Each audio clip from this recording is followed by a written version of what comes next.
point after my father was diagnosed with lung cancer 13 years ago, my mother taped a New Yorker cartoon to the refrigerator. A doctor sits at his desk and talks to a man slumped in the chair opposite him. The caption reads, "Well, now that you have it, you can stop worrying about getting it."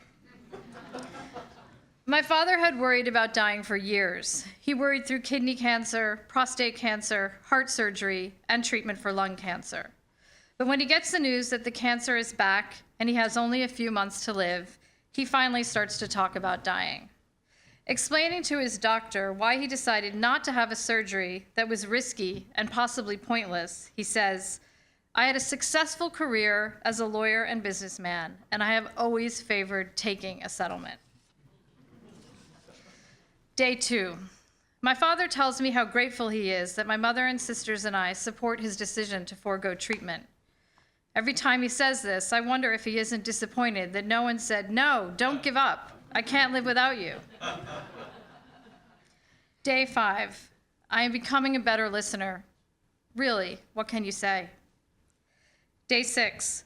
The hospice nurse reminds my father to use the nebulizer, which he is supposed to do several times a day. I watch him press his lips around the tube and inhale the cold, steamy medicine. When I ask if it helps, he takes the tube out of his mouth, shrugs, and says, "It makes Mom feel better." Day 9. My father wants to hear my son Johnny play the piano, but he is too weak to go downstairs.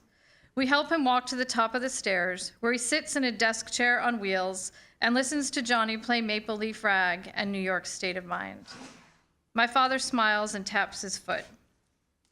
Johnny tells me later that he pounded the keys so hard to make it loud enough for Tata to hear that some of the picture frames fell from the piano to the floor.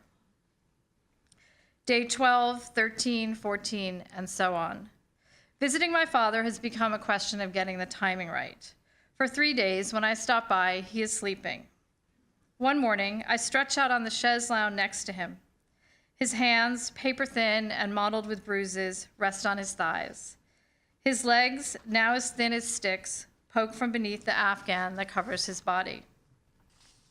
I watch him, and I remember the first time I felt this ache.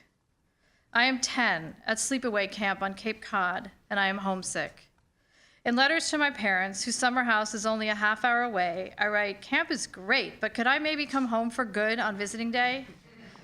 And don't forget, we go to the beach in Orleans every Sunday. Maybe you could meet me there." One Sunday morning, I am walking along the hot sand on Nauset Beach with my bunkmates. Our counselor is telling a story, and we are hanging on her every word. I am looking at the sandbar and tugging on my bathing suit when one of the girls sneers, "Oh my God, why is that man running right at us?" I look up the beach and see the man. He is tan and strong with dark wavy hair. We stop and he keeps running, getting larger and larger. When he is right in front of us, he drops to his knees and flings out his arms. My bunkmates look at him, horrified, and follow his gaze to see who he is looking at.